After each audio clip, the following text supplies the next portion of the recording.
What's up, ladies and gentlemen? Welcome to the show. As always, thank you for tuning in.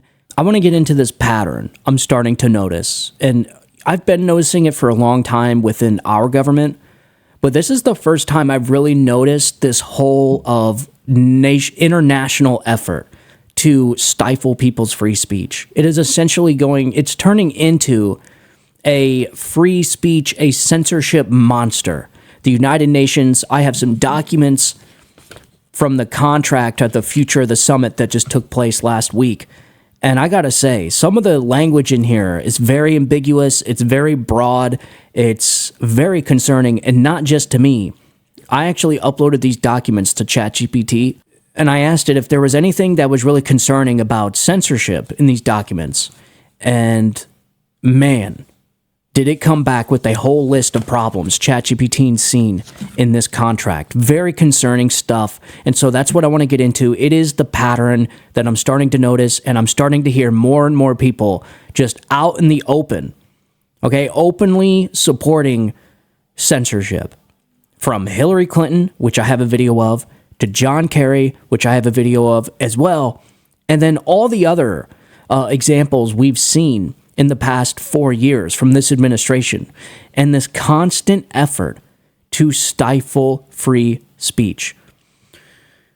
This may not be news to some of you that have watched this show for a long time, but we've been calling this stuff out for well over a year, since the beginning of the show. And I don't think it's any surprise to you that these people have been conducting in mass government censorship this constant thirst to just control the narrative. But for some of you that haven't watched the show and are kind of new to what's going on and you're trying to inform yourself, first of all, you come to the right place. But second of all, I think it's important you jump on board and jump on board quick. Because I think the more people we have to push back against this type of censorship, the more likely it is that these people are going to not try it. If they're not going to try it this way, they're going to try another way. But either way, what I'm starting to recognize that these people want censorship by all means necessary. And that is what's concerning. How they get it through, I don't know. But we already know that these people, the Biden administration has been guilty of using social media platforms to stifle people's First Amendment rights. You had a judge, I think in Louisiana, saying that the Biden administration was eerily similar to George Orwell's 1984 and the dystopian nightmare of censoring people's free speech. So it's not really new to us. We've been noticing this pattern for a long time. But what is new to me is the openness about it. Is just the brazenness around it. I mean, when you have John Kerry and Hillary Clinton coming out and saying, hey, look, this is what we need to do.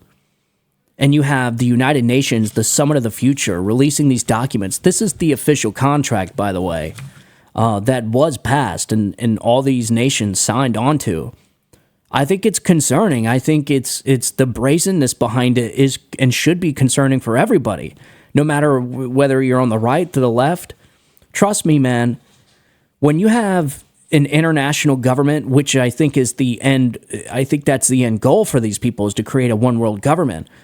But when you have this type of effort to censor people's speech, it never leads to anywhere good. I mean, every single time censorship has been implemented in the past, it's always led to death, war, destruction, chaos, civil war, all of the worst things. So I think it's imperative as America, as the beacon on the hill, that we do our best to try and preserve free speech, because other countries look up to us. They look to America for bravery. They look to America for courage and our resolve. But as of late, America has been like the number one exporter of bad ideas, like this gender, this sex change, this gender fluidity crap, the men and women's sports crap, the transgenders, drag queens shaking their junks in front of kids, men in women's bathrooms, men in women's locker rooms. I think it's clear that America has not exactly been the most courageous country in the world over the past 4 years in this administration. And I think it's starting to show. I think that's why you see all this chaos breaking out all across the globe. Wars. These countries, they react by strength. So, a lot of people think you can have, this administration like this just as long as everything's politically correct, that all these countries will behave. But that's not how some of these countries, they only understand strength. You know what I mean? Like, they're like, I don't know, it's hard to explain. But places like Iran, they only understand power through strength. That's all they get. So when they see an administration like the Biden-Harris administration, this is what you get. You get these people constantly, raising war, all these proxy wars in the Middle East. They look at America and they look at us like a joke. They're like, these people are weak. It's like America's balls have dropped off. And so that's why I think you see all this stuff. So I think it's up to us as America to be that beacon on the hill and pushing back against censorship and saying, absolutely freaking not. You're not going to be coming after people's free speech. You're not going to be the arbiters of truth and tell people what they can and can't say, what they can believe and what they can't believe. Because if anyone's been paying attention the last couple decades, our federal government is they are the number one purveyors of misinformation. And so I think the federal government needs to be the last entity to be the arbiters of truth. And that's exactly what we're watching unfold unless people get in front of this and push back. So that's what we're going to get into. Let's get into that. I really don't know where to start. I think I want to let's go ahead and just start with what John Kerry said at the World Economic Forum the other day. Here, check this out. Discussion now about how you curb those entities in order to guarantee that you're going to have some accountability on facts, et cetera. But look, if people go to only one source and the source they go to is sick and, has an agenda and they're putting out disinformation, our First Amendment stands as a major block to the ability to be able to just, hammer it out of existence. So what we need is to win the ground, win the right to govern by hopefully having, winning enough votes that you're free to be able to implement change. Discussion. Let me explain something, and I think this is pretty obvious to most people. If you're telling the truth, then there should be no need for censorship. There was something Dennis Prager said, and I say this on the show all the time because it affected me that much. It really narrows down any confusion you might have about which side is telling the truth and which side is lying. Dennis Prager once said, if you want to know which side is lying, just figure out which side is trying to censor people. And that's how you know which side is lying. Because if you're telling the truth, then you don't have to censor people. Only people that are trying to convince other people of a lie need to censor the other side. So the other side is telling the truth. So only people that are telling lies need to censor the truth. And it's as simple as that. Now, what was John Kerry referring to? So there was an article that the New York Post put out a couple days ago. And it says, John Kerry says First Amendment is the enemy as elites try to stamp out free speech. This is an article by Jonathan Turley. This came out on the 2nd. And it is an amazing piece. I'm not going to go ahead and read the whole thing, but there are some important pieces to this that I think is going to really mesh up. It's really going to connect all the dots in this episode. This overwhelming pattern I'm starting to see of the ruling class elites, this new world order, trying to stifle free speech. And why? There's no reason why a United Nations or World Economic Forum or any type of international body should want to be the arbiters of truth unless what they're doing is not the truth. You see what I mean? So they feel like in order for them to get their agenda, in order for them to push their agenda further, then they have to stop free speech. They have to stop the other side from spoiling or foiling their plans. So if you want to know how hostile the global elite are to free speech, look no further than John Kerry's recent speech to the World Economic Forum, which is the speech that I just played you. Rather than extol the benefits of democratic liberty versus dictatorships and oligarchs, Kerry called the First Amendment a, quote, major block to keeping people from believing the wrong things. Kerry insisted that the problem with social media is that no one is controlling what they can say or read. This, ladies and gentlemen, is the pattern I'm starting to see broadly. In this very, very fringe movement that's becoming a very mainstream movement of hate speech. Words mean violence. People shouldn't be allowed to say things that hurt other people's feelings. This kind of mentality, this Borg mentality, this groupthink that we have to censor people because some of the things that people say is hurtful, and so therefore it must be stopped. I don't like this pattern. This is what happens when you have a generation that is so disconnected from the generation of the past that fought wars and gave their lives and spilled blood for these rights, these same exact rights that these people are trying to take away. This is what happens when you forget history. You're doomed to repeat it. And unfortunately, it's always people like this, like the Democrats and the people on the left, that always have to remind us, right? They are always the ones bringing us to this point of having to repeat history, to the doom. And this is where we're going to go if we don't get in front of this and stomp it out. We have to elect Donald Trump because Donald Trump. And this is something that Elon Musk expressed during the Trump rally in Butler, Pennsylvania, is how important free speech is. I don't think anybody has proven more than Elon Musk how important free speech is. The guy spent $54 billion on a social media platform, Twitter. So if anybody understands, I mean, he definitely put his money where his mouth is. So if anybody's willing to spend $54 billion on free speech, then I would say they think it's at risk. And Elon Musk is trying to tell people free speech is by far the most important right that people have. And the Second Amendment is there just in case the first one doesn't work out. Right? So the second one is to protect all the other rights in the Bill of Rights. God-given rights. These are not rights given to us by government. They're not rights given to us by John Kerry or the elites at the World Economic Forum. These are rights given to us by God. So I think it's important once people realize how important free speech is, then we can push back on these people. But the more these generations become so detached from how important free speech is or what people were willing to sacrifice in order to protect it, the closer we're going to get to repeating it all over again. And that means civil war or full-blown world war, whatever it is. But either way, we are doomed to repeat it if people don't catch on and start getting wise to these things. That's why I say wisdom is far more important than knowledge. Because when a population has wisdom from their elders, their ancestors, when they're willing to not repeat mistakes, then I think we're in good shape.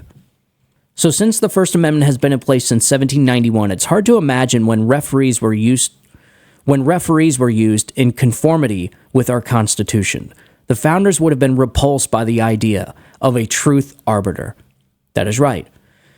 Yet it was a pitch that clearly went over big at the crowd at the World Economic Forum, located in Geneva, Switzerland. It is funded by over 1,000 member companies around the world. It is the perfect body of their selection of our new governing arbiters. The greatest irony was that after fear-mongering about his supposed parade of horribles that come from free speech, Kerry insisted, quote, if we could strip away some of the fear-mongering that's taking place and get down to the realities of what's here for people, this is the biggest economic opportunity. It's like Ed Wood denouncing cheesy jump scares in horror movies. Kerry is only the latest Democratic leader or pundit to denounce the First Amendment. In my new book on free speech, I discuss the growing anti-free speech movement being led by the law professors and supported by both politicians and journalists. They include Michigan law professor and MSNBC commentator Barbara McQuaid, who has called free speech America's, quote, Achilles heel. Columbia law professor Tim Wu, a former Biden White House aide, wrote in an op-ed declaring, quote, the First Amendment is out of control. These are the comments that I'm seeing. This is the pattern I'm starting to see. You're starting to see these commentators and law professors and just college professors in general come out and say, oh, the Constitution is old and outdated. The Constitution is dangerous. The Constitution needs to be rewritten. Free speech is not absolute. Hate speech is violence. Saying things that hurt people's feelings is hate speech. This is the pattern I'm starting to see, and it's not just through, normal citizens. You're talking, it's these elites right here that are saying this. It's law professors, politicians. You have the people at the World Economic Forum, these billionaire corporate elites. When these people are all starting to agree with one another and they come up with an agenda to try and make this change, that means bad things for the rest of us, because these people have an extreme amount of power, and if they want something, they get it. And unfortunately, these people have lost interest in controlling their own own universe, their own corporations. Now they feel like they want to upgrade to controlling the entire world. And so this is what brings us to this one world government that I'm starting to see creep onto us. Like, it's like, this is where you get all the illegal immigrations. Like Mark Levin said, it's a revolution by immigration. All this stuff is being done by them, these world elites, because what they want is a one world government where it doesn't have borders and you will own nothing and be happy. Everybody will have health care. Everybody will have money. Everybody will have a shelter, a roof over their head. There will be no homelessness. They're promising this perfect utopia. But in exchange, you have to surrender your freedom. That is their only ask.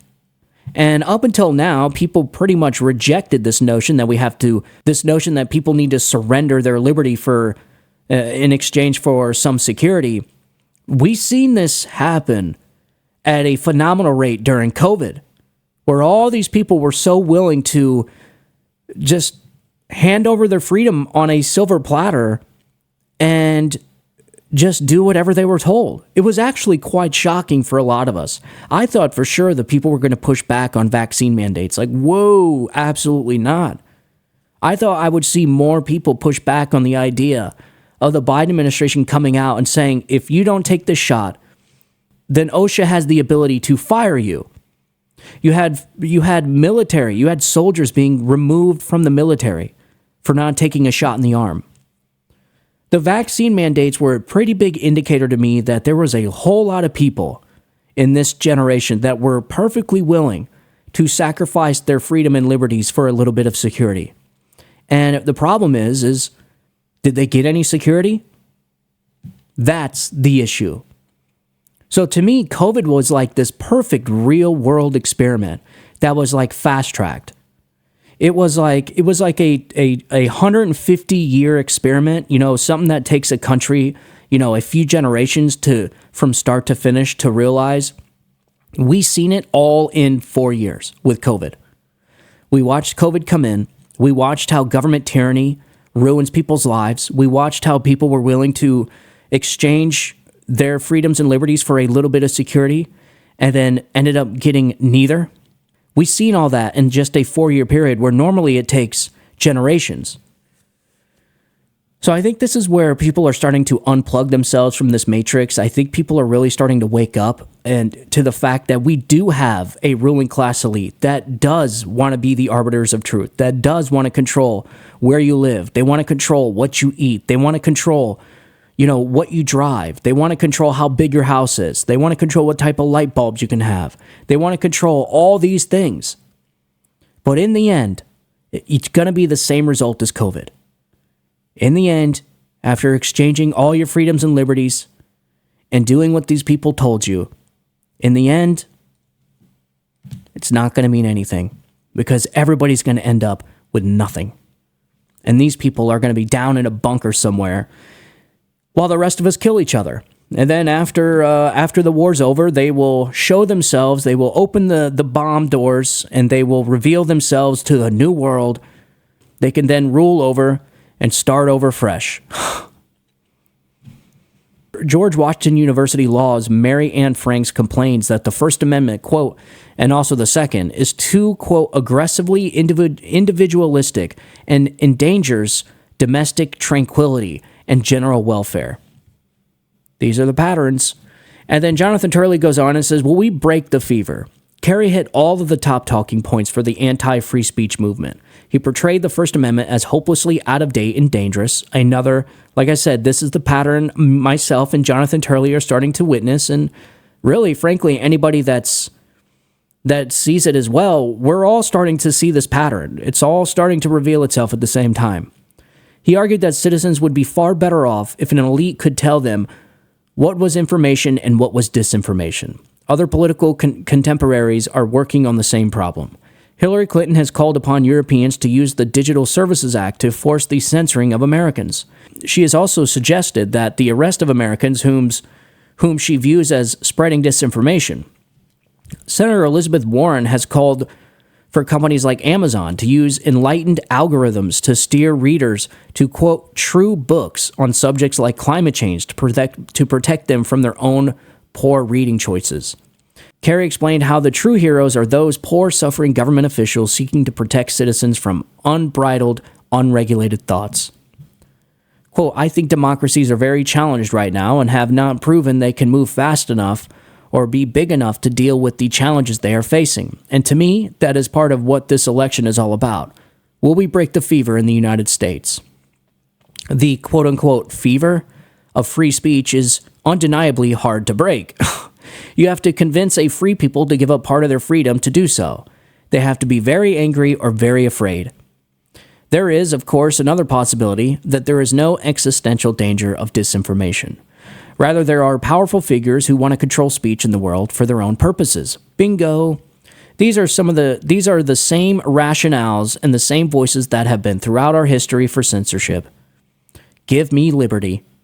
Each generation of government officials insists that they face some unprecedented threat, whether it was the printing press at the start of our republic or social media in this country, or social media in this century. Only the solution remains the same: to hand over control of what we read or hear to a governing elite like Kerry.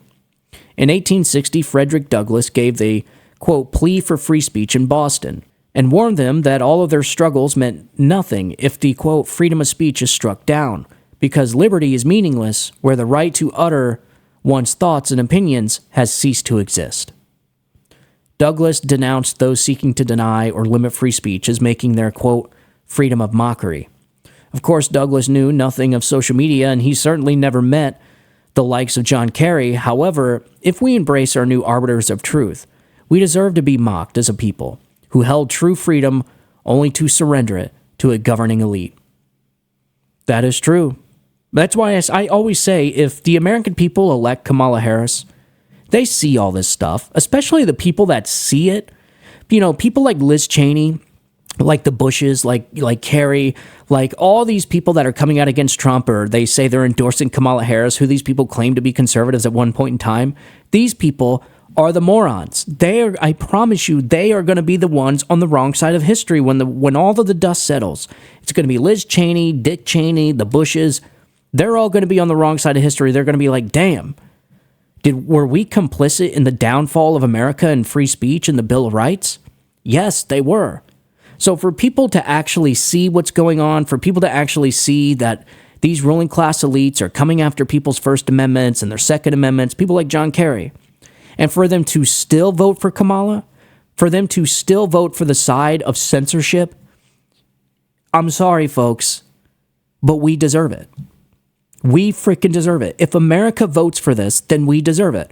I know me and you don't deserve it, but I'm saying America as a whole deserves to fall if we knowingly vote for it. So if people can witness the last 4 years we've experienced, can see these ruling class elites getting more and more power, can see the federal government getting so big and so bloated that it becomes an actual danger to the country, and they still vote for it, then we deserve it. We don't deserve it, but they deserve it. Unfortunately, that's not how it works. Just like the last 4 years, I didn't vote for Joe Biden. I knew Joe Biden was going to be a flipping disaster. I knew the high prices, the high inflation. I knew all this stuff was going to happen, except for I knew the wars were coming. I just didn't know how bad it was going to be. The extent of how bad at which it was going to get, I had no clue it was going to be that bad. I knew it was going to be bad, but I realized Joe Biden's kind of a moderate, at least he pretended to be. And I think deep down he is. It's just that his administration was taken over by the fringe left, the Kamalaites, the Obamaites, all of these radical leftists that want to change our country. You know, the same people that say they love this country so much, but yet they want to change it. You don't want to change something you love. So they deserve what they get. They deserve the high grocery prices. They deserve the high inflation, high energy prices. They deserve the high interest rates. They deserve the wars, the unsecured borders, and the illegal immigrants flooding into their towns and taking all the homes, and if turns out to be true, eating their pets, which I can almost guarantee you will end up being true in the end. They deserve it, but we don't. But unfortunately, like I said, that's not how it works. But I will say this. I do see more and more people noticing what we notice every single day. I do see people noticing, like, wait a minute, so how did Kamala Harris get to be on that debate stage if not one person voted for her? How was it that Joe Biden managed to get 14 million primary votes with nobody else challenging him? He was the only person on the stage. And then, after getting that nomination, giving it to Kamala Harris. That's democracy? These people see it, man. Some people are waking up every day. People are waking up every day. They see how fake and phony Kamala Harris is. They see how all the lies that they've been given the last 4 years. They see the deception. They see this Potemkin campaign that Kamala Harris has waged onto the American people. They see the censorship by the social media and the social media colluding the government and the government coercing social media platforms to censor people. Everything we said turned out to be true, like the Hunter Biden laptop. Donald Trump sat there and said that millions of illegal immigrants pouring into your country will destroy your country. Every state will be a border state. Here it is. Donald Trump said that the weakness of Joe Biden and Kamala Harris on the world stage is going to bring war. Here we are. All these things, people are starting to notice how right the other side was, and they're starting to unplug themselves from this matrix. And that's exactly why places like the World Economic Forum, Klaus Schwab, John Kerry, Hillary Clinton. Oh, I wanted to show you a video of Hillary Clinton.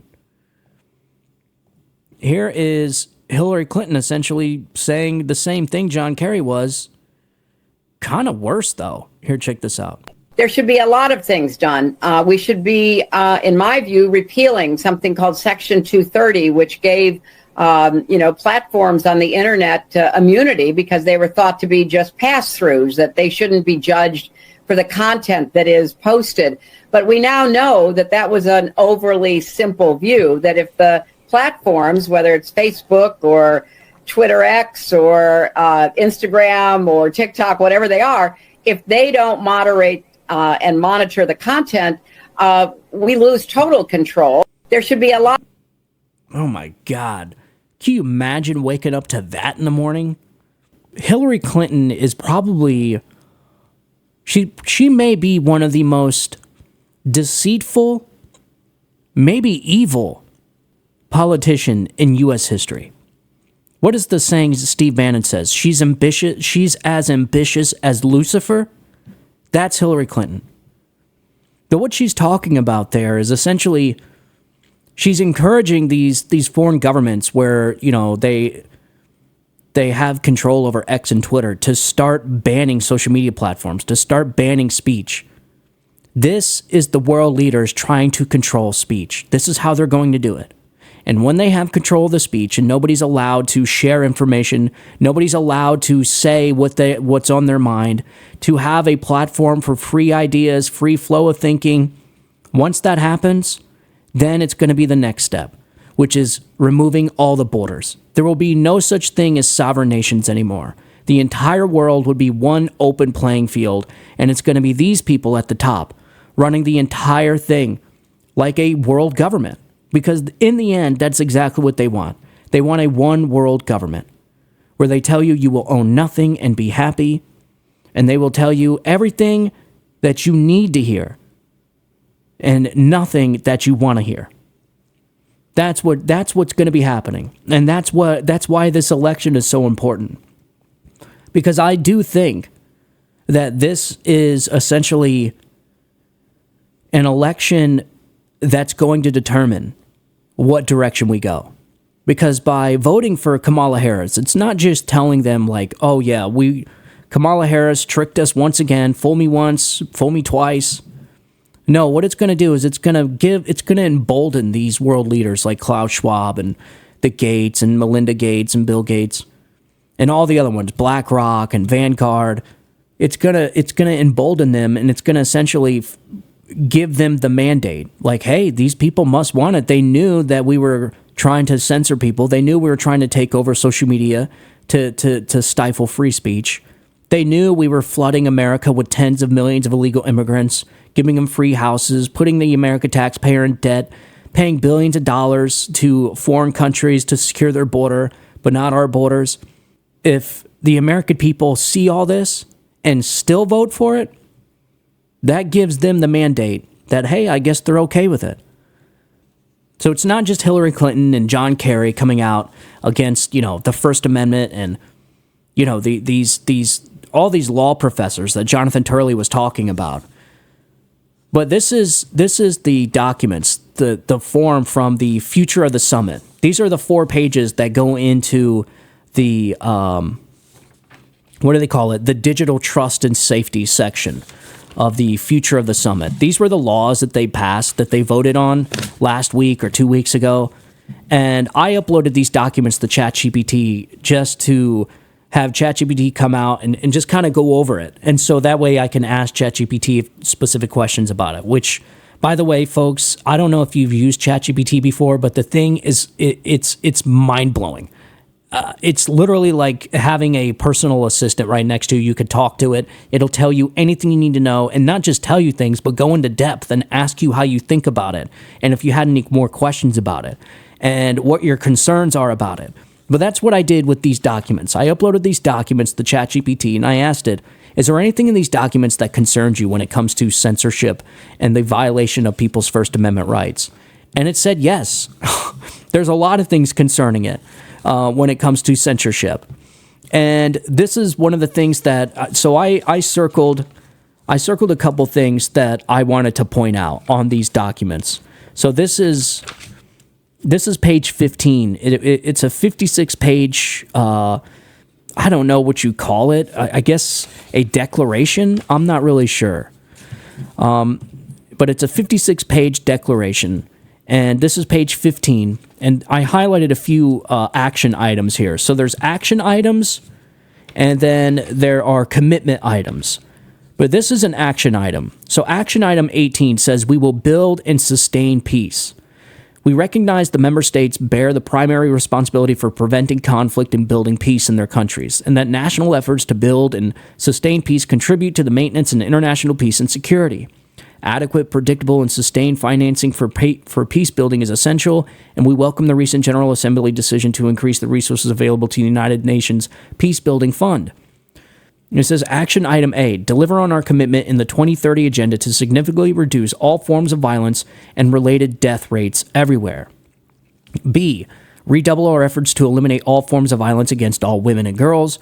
Combat racism and eliminate racial discrimination, xenophobia, and religious intolerance and all forms of intolerance and discrimination from our societies, and promote interreligious and intercultural dialogue. But this is where it starts getting weird. Address the risk to sustaining peace posed by disinformation, misinformation, hate speech, and content inciting harm, including content disseminated through digital platforms, while respecting the right to freedom of expression and to privacy, and ensuring unhindered access to the internet in accordance with international law, domestic legislation, and national policies. This is where this really ambiguous, broad language is concerning. It's because what does that even mean? Hate speech. That right there, ladies and gentlemen, is going to be the word that people need to focus on. Hate speech. What is hate speech, and who determines what's hate speech? Who determines what's misinformation and disinformation? That, ladies and gentlemen, is the most dangerous thing in all of this. Who's going to determine that? Is it going to be Klaus Schwab at the World Economic Forum? Is it going to be Bill Gates? Is it going to be the UN? Is it going to be BlackRock and Vanguard? Who is it? Is it going to be this board of elite members from Davos? Nobody knows. Whenever I uploaded the documents and ChatGPT read them, and I asked it, what is the most concerning parts of this document? And that's what it said. is the term hate speech. That is where things are going to start getting really tricky. And then so I went on here. So I want to go on here to page 44 of the Summit of the Future declaration thing that they did a couple weeks ago. And this is under Internet Governance. And you go down to Commitment 29. And Commitment 29A says promote an open, global, interoperable, and reliable internet and take concrete steps to maintain a safe, secure, and enabling online environment for all. So what's so concerning about this commitment here? What worries me is this: promote an open, global, interoperable, and reliable internet. You mean to tell me that these people want a international internet? They want to own all the access to the internet? That's what's concerning. It's almost as if Elon Musk, knew this stuff was going to happen. And that's why he put SpaceX out there. And he's the only one that controls SpaceX. Could you imagine if these people at Davos, these people at the World Economic Forum had control of the internet, global internet? This would be insane. And then I'll continue on here. This is still page 44 under the digital trust and safety portion of the commitment. So you go to Commitment 31. It says we commit by 2030, and then you go down to Commitment 31C. It says establish regular collaboration between national online safety institutions to exchange best practices and develop shared understandings of actions to protect privacy, freedom of expression, and access to information while addressing harms. There you go. You think it's going to sound good when it says, oh, we're going to protect the freedom of expression and access to information, until they say, while addressing harms. Again, who determines what's harmful and what's not harmful? This is all the stuff people need to be thinking about. And I'm going to post this to my podcast description so you guys can read it. It's very wild stuff. And how nobody's talking about this is shocking. So here we go. Commitment 32 is we further urgently, and then you go down to Commitment 32B says, call on digital technology companies and developers to co-develop industry accountability frameworks in consultation with governments and other stakeholders that increase transparency around their systems and processes, define responsibilities, and commit to standards as well as audible public reports. So what's so concerning in this paragraph is the whole call on digital technology companies and developers to co-develop industry accountable frameworks. Yeah, that is pretty much what I'm getting out of that. Is they want stakeholders, which is stakeholders in the United Nations is countries. They want countries to co-develop a accountability framework. So how to hold people accountable that spread misinformation, or people like Elon Musk. I think Elon Musk here very, very soon is going to have a huge target on his back. And X. I think they're going to try and come after Elon Musk and Twitter. That's exactly what I think they're trying to do. So scrolling down to Commitment 32D says call on social media platforms to establish safe, secure, and accessible reporting mechanisms for users and their advocates to report potential policy violations, including special reporting mechanisms adapted to children and persons with disabilities. So essentially a international snitch line that you can snitch on platforms like X and Facebook when people think there are policy violations. This is all in the document, folks. It's all right here. And then you go down to Commitment 33, which is information integrity. And then Commitment 33 is access to relevant, reliable, and accurate information and knowledge is essential for an inclusive, open, safe, and secure digital space. We recognize that digital and emerging technologies can facilitate the manipulation of and interference with information in ways that are harmful to societies and individuals and negatively affect the enjoyment of human rights and fundamental freedoms, as well as the attainment of the Sustainable Development Goals. So who determines what's safe and secure digital space? This is all the ambiguous language that's in here. This is all the vague language that they use to essentially mean whatever they want. Oh, you said the 2020 election was stolen? Well, that's harmful. That could be harmful misinformation, and that could hurt somebody's feelings. So we're going to go ahead and censor that. And which platform was that posted on? Oh, that was posted on X. Okay, X, here's a $200 million fine for violating the United Nations Declaration of Information Integrity. And then this is the most concerning page to me. Page 46 turned out to be, it has the most crazy stuff in it. So you have, under the Information and Integrity section commitment, you have Information Integrity Commitment 33C. It says, provide, promote, and facilitate access to and dissemination of independent, fact-based, timely, targeted, clear, accessible, multilingual, and science-based information to counter misinformation and disinformation. What does that mean? I have no idea. Provide, promote, and facilitate. So in other words, they're going to ratio people that they think are giving the right information, which is most likely the government, or whichever narrative the government supports, and then they're going to stomp out the other side of the story that they see as disseminating misinformation on social media. All this hinders around social media. These people are trying to get control of our social media outlets. I'm running out of time here. I got to finish this up. We only got a few left. So, Commitment 33 says promote access to relevant, reliable, and accurate information in crisis situations to protect and empower those in vulnerable situations. All right. So you go to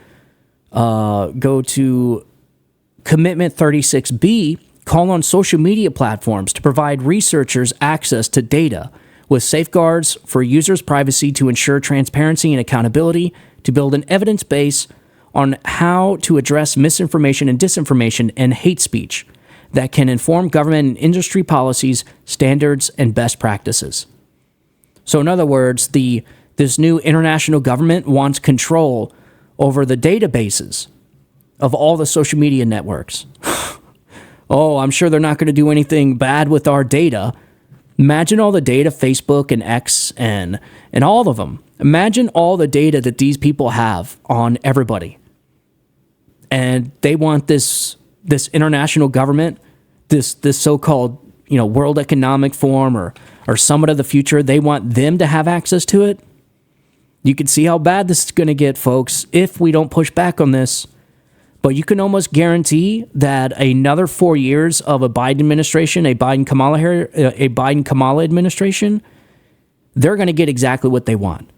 They're working on this because the American people are starting to unplug themselves from this matrix, because the American people are starting to push back. They're starting to wake up, man. People don't want to surrender their liberty and freedom for security. And so they need to make sure that they implement this as fast as possible. And I guarantee you, if Kamala wins, it's over. They'll have something like this. They'll figure out a way to get rid of Elon. They'll figure out a way to get him to bend the knee or surrender his platform. They'll figure it out if they have another 4 years to do this. So last but not least, this is Objective 4. And this is still on page 46. Objective 4 is advance responsible, equitable, and interoperable data governance approaches. Equitable, we all know that equity is just another name for Marxism. But yet, we find this word quite a bit in this document for the Summit of the Future from the World Economic Forum. Equitable is in this document quite a bit. In fact, I guarantee you if I did a word search, would find that it was said 100 times, over 100 times in this document. So this is what it says. So under Objective 4, Data Privacy and Security, 37, it says, we recognize that responsible and interoperable data governance is essential to advance development objectives, protect human rights, foster innovation, and promote economic growth. The increasing collection, sharing, and processing of data, including in artificial intelligence systems, may amplify risk in the absence of effective personal data protection and privacy norms. And this is a commitment they want by 2030. draw on existing international and regional guidelines on the protection of privacy and the development of data governance frameworks, strengthen and support all of the countries to develop effective and interoperable national data governance frameworks. So they essentially want this this is what they want. They essentially want control of all of the internet. So there's going to be a global internet, right? That's controlled by a global government. And they're going to have a global social media database. And everything's global. They're global everything. That is essentially what they want. That is the end goal. So when people out there say the New World Order, this is what they're talking about. The World Economic Forum, the UN, the United Nations, this thing called the Summit of the Future. That's what they're talking about. We got to wake these people up, man, because the more time that these people have, the more of these documents they sign, the more laws that they pass, is just another day we get closer and closer to a government, to a world tyranny, where there are no borders, where people have no freedom, and they have no liberties. That's what we're on our way to. And the more people that wake up to it can fight back against this stuff. There is, without a doubt, if there is not a cultural shift, if we don't do a 180 on this stuff, there's going to be another massive war. And I don't know who it's going to be between, but I can almost guarantee you it's not going to be good. You've seen how bad things got just when this machine took power back from Donald Trump. So Donald Trump left office and the fourth branch of government took power back. And the Washington establishment is back to business as usual. It turned out to be a freaking nightmare for the globe. Death, war, destruction, chaos, mayhem, misery, pain, agony, all of the worst stuff. The last 4 years has been a complete crap show. But I hope and pray, and I think, based off the polls I was looking at, I think we're in good shape. And just to leave you off with a little bit of hope, this is why, this is the hope I want to send you guys off with. This is one of my most favorite football plays of all time. After 5 years in the pros, the bright promise of Peyton Manning had been marred by lapses in judgment and poor performances in the postseason. Then, with a 4-0 start in 2003, the Colts quarterback and his teammates came under a withering attack on a warm Monday evening in October. The way the Colts play, when they look bad, they look horrible. They're getting killed in Tampa, and it's just not even close. And to compound everything else, the world is watching on Monday Night Football. We're thinking, this is one of the great defenses of all time. Look what they're doing. 35-14 with, I think, 3:50 to go. It didn't look good. I remember just being downright angry. We've just laid a big egg out here and just said, well, we're going to keep firing. And then pretty soon, here comes Peyton Manning. And it's boom, boom. Look what Peyton Manning's doing. And finding the open man, it's Harrison for the touchdown. Marvin Harrison, the legend. You can kind of see the momentum turn to Peyton and the Colts. Manning deep and out in front, and catching it is Harrison. He's down to the 5-yard line. I remember this game. And I got on the phone and started calling people and saying, can you believe this? Are you watching this? And everybody going to sleep.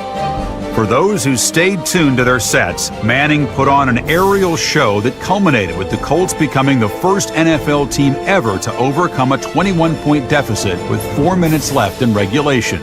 They won 38-35 in overtime. How crazy is this? How crazy? That comeback was just spectacular. I mean, there was no one else that could have done that other than Peyton Manning.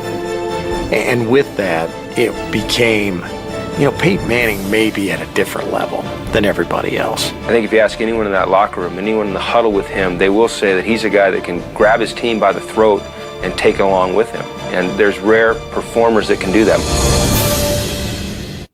So just to leave you off with a little bit of hope, one of my most favorite football game of all time, one of my most favorite comebacks was Peyton Manning against the Buccaneers. 3 minutes and 50 seconds on the board, and they had to score like 3 touchdowns. And they did it. In 3 minutes and 50 seconds, they did it. Peyton Manning was considered one of the all-time clutch players in NFL history after that game. and he went on to win a Super Bowl. And you guys know the legend of Peyton Manning, one of the all-time clutch quarterbacks. I even remember the days of Peyton Manning against Tom Brady, the arch nemesis. Man, that was good football. Donald Trump is our Peyton Manning when it comes to this election. This man is a machine, and he is going to close this thing. He's going to get us out in front, and at the very last minute, we're going to come out on top. So I just wanted to leave you with some hope. I seen that play. It reminded me, this election reminds me somewhat of that comeback. Because like the American people were down. We're seeing our country being stripped away. We're getting kicked in the teeth by this radical government and all these fringe leftists, these fascists, these tyrants. These people coming after our First Amendment right, our Second Amendment right. They're destroying the justice system. They're destroying all our government agencies. They're putting men in women's sports and women's locker rooms.